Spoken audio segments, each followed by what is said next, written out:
Hello and welcome to this midweek Lenten series as we continue to look at following Jesus with. Today's person that we are following Jesus with is a man named Dietrich Bonhoeffer. And he is somebody who was born in 1906 and died in 1945. And his pivotal years of following Jesus were really during the 1930s and 40s in Germany, which is where he did his ministry.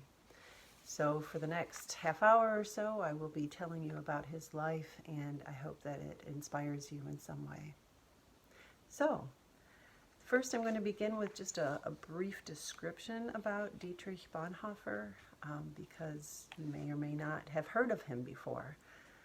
But he's a man who really looked to follow Jesus. He was very serious about his faith.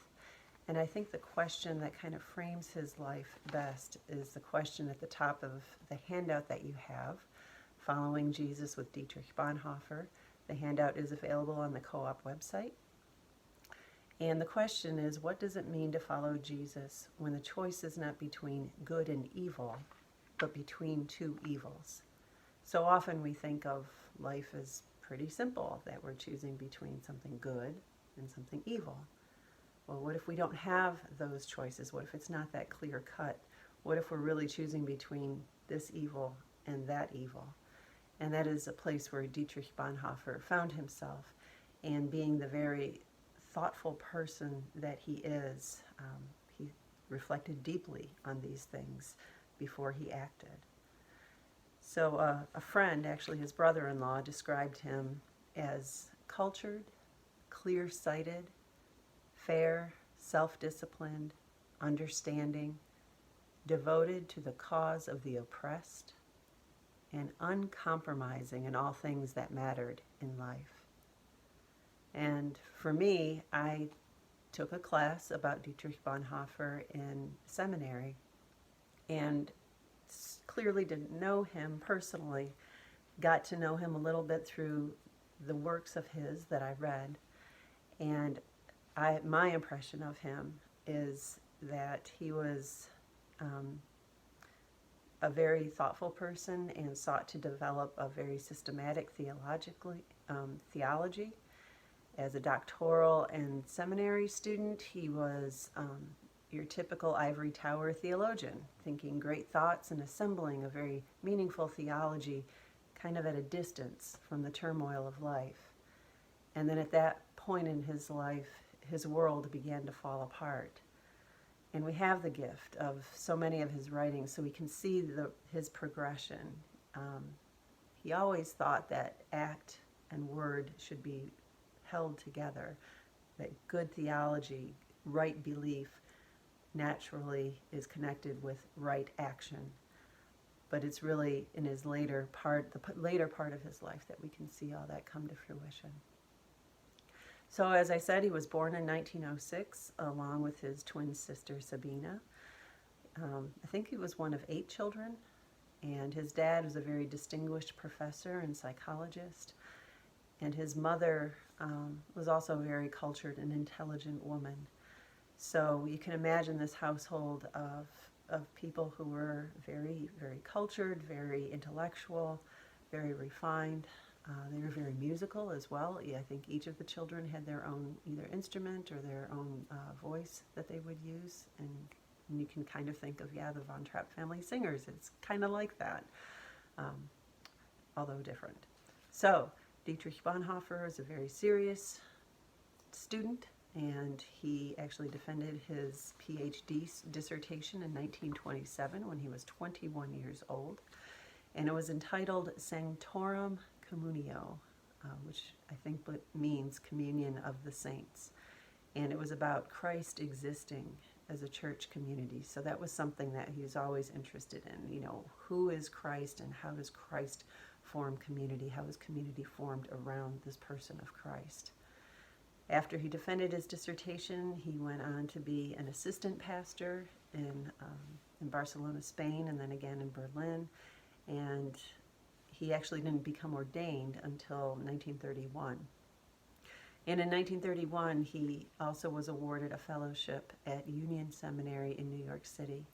And it was there that he befriended some African Americans for the first time. And scholars believe, although he didn't necessarily write on it specifically, that that's where he really developed a theology about the oppressed, because he met these African Americans and learned about the reality of racism and how it impacted their lives, and Jim Crow and lynchings and all the things that were going on. So he learned about those things, and as I said, very thoughtful, deep thinker, reflected on those things and tried to see the implications of that in his own life later on as he returned to Germany.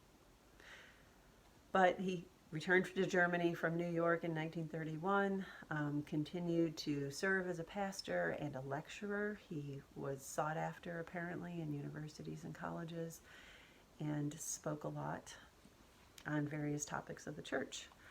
And this first book I'm going to show you, called Creation and Fall. I know you'll have to read it backwards, right? Creation and Fall. This is actually an assembly of lectures that he gave on Genesis chapters 1 through 3, a series of lectures that he gave. And so they've been compiled into this book. And it's there that you see, again, this idea about community and Christ. And I just want to read a little bit to you of some of the themes that are in his Creation and Fall lectures. First, he came to understand the I. Okay, he says that the I that I am, I come to understand it when I encounter another person.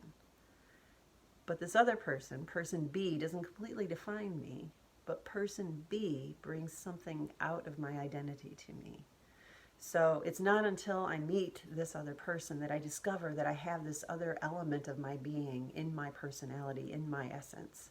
So it's in relationship with this other person that this other part of me comes to fruition. So being with another helps you to become fully you. And he believed that the Christian ethic, therefore, begins and ends in relationship with God. We don't obey the law, we obey God. And scriptures are stories through which we meet God. And scripture themselves are stories about encounters with God.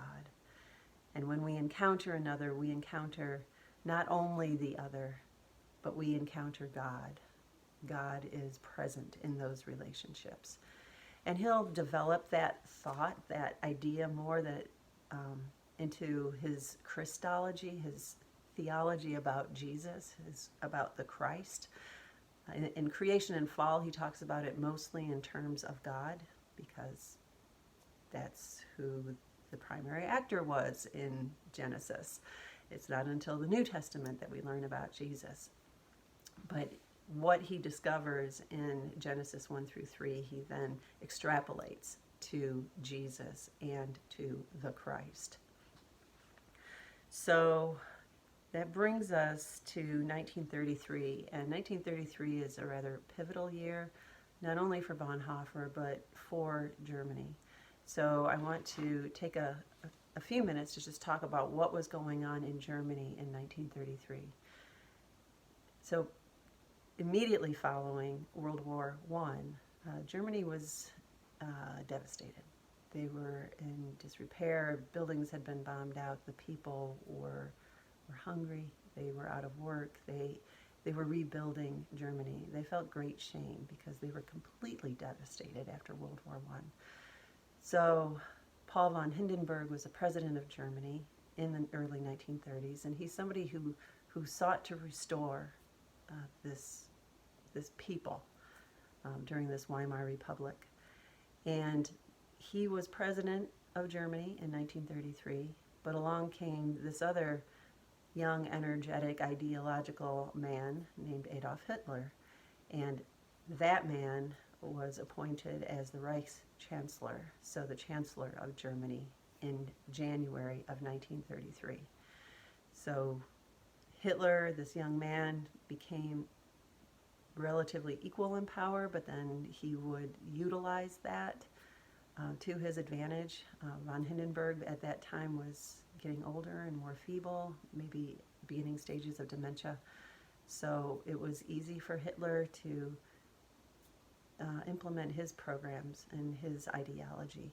And one of the things that he sought to do was to integrate the church with the state.